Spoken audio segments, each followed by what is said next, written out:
Today was the happiest day of my life. Today, the world stood still. As I was exiting the elevator, I noticed Philip was not at his usual desk, reading out loud the latest morning news off his phone while saying good morning to the residents passing by. Today he was outside instead. I could see him because the building's main entrance doors were fully open. He was stretching his left hand into the building in an inviting way, while at the top of the staircase that leads to the street outside. Philip was also holding someone else's hand a few steps below him with his right hand.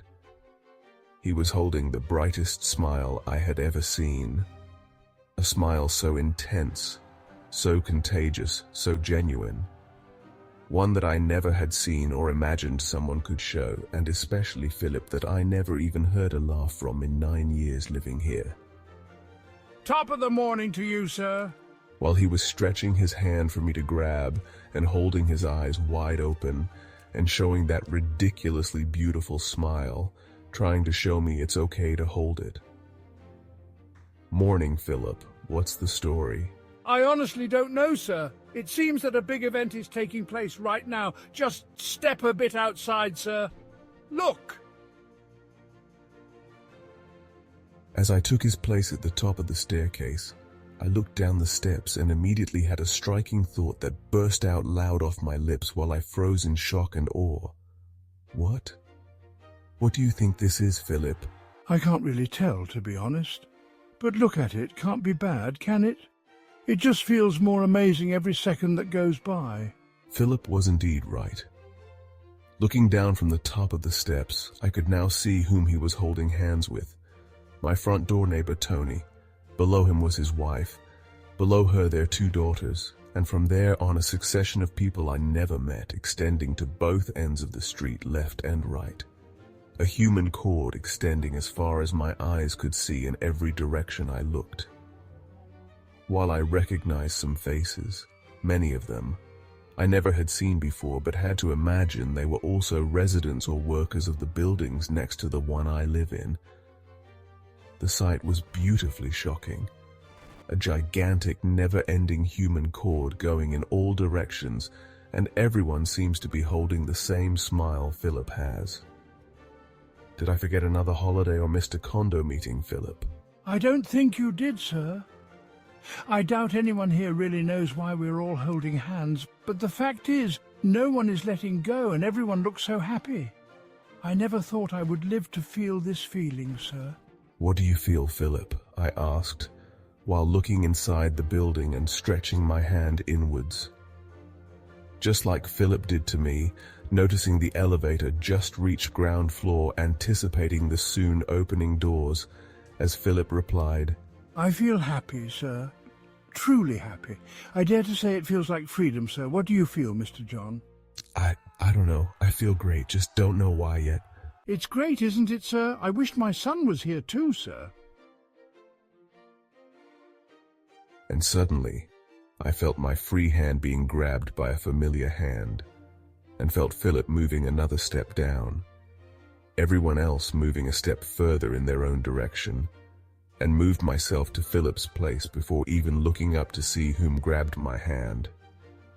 After all, I knew that hand already. Every day I touched that hand, and while turning to look, I said, "Look at this, Novasol." It is already on the news. I was eating breakfast before getting ready to work, and they said, there is no point going.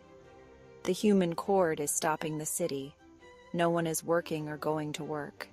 The streets are flooded by people holding hands, so I came down to be part of it too. It's amazing, isn't it? Good morning, Philip. Good morning, ma'am. Your smile is the same regardless, said Philip, highlighting my wife's beautiful smile and daily good spirits, which made me smile proud listening to the compliment, and made her blush a little too.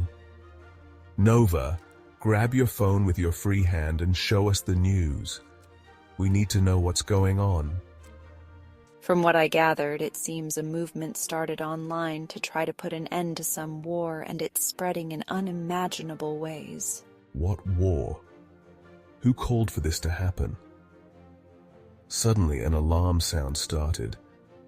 It sounded like coming from miles away, but was still very loud, like coming directly from the sky. Everyone in the visible part of the human cord we could see was looking around trying to spot the source, but they kept holding hands, and then Novasol said, "Here, John, take the phone. I hold you while you read the news. Maggie is also coming out now," she said while making us all give another step. I started to read the news on all websites that I could, and I found out that the event was being referred to as the Chain of Humanity. It had started in a small town thousands of miles away when a group of friends had decided to protest against ongoing violence in a war-torn region. They had no weapons, no slogans, no banners, just a simple idea to hold hands and invite others to join. They posted their actions on social media with the hashtag #HoldForPeace. Within hours, the movement had exploded worldwide. Every corner of the planet seemed to be participating. The news sites described how the phenomenon had transcended borders, religions, and politics. People weren't protesting a specific war anymore. It was as if humanity collectively decided to stand against all forms of division. The chain wasn't just a physical act, it was a symbol of unity. Reading this, I looked up to see my daughter Maggie stepping out of the building, her eyes wide with amazement. She joined us, grabbing Novasol's hand, completing a small family loop within the larger chain. Dad, this is unbelievable. The whole world is holding hands. I know, Maggie. My friends are texting me pictures from other cities. It's everywhere. No one knows who started it anymore. It's just happening. And yet another loud horn sound could be heard. That's not a warning, is it? Philip, still ahead of us, turned back with that same luminous smile. I think it's music. Listen closely. And then I noticed it too. The alarm had evolved into something melodic, a powerful ethereal hum that seemed to resonate with the very pulse of the human chain. People began to sway gently to the sound, and soon spontaneous songs erupted from the crowd, voices joining in harmonies that seemed instinctual. It was like the planet itself had become an orchestra, and every person a vital instrument. I squeezed my wife's hand, feeling a deep connection to her, to my daughter, to Philip, to everyone in the cord. My mind raced with the implications. Could something as simple as this change the world? Could it end wars, bring lasting peace? Maggie, did the news say what happens next? They just said to keep holding on. And so we did. Hours passed, but just felt like minutes. As the sun moved across the sky, its light danced on the faces of people who had once been strangers, now bound together in shared humanity. Every so often we would move forward, the cord shifting like a living river. At one point, I spotted an elderly woman sitting in a wheelchair, being wheeled forward by her grandson while holding hands with a man she had just met. Her laughter echoed, rich and full, like a ripple of joy breaking through decades of pain. Further down the line, a group of children had started a game, giggling as they skipped while still holding hands. It feels like freedom, doesn't it, Philip? Yes, sir. Freedom and maybe hope too. The music from the sky faded into silence as the first stars began to appear.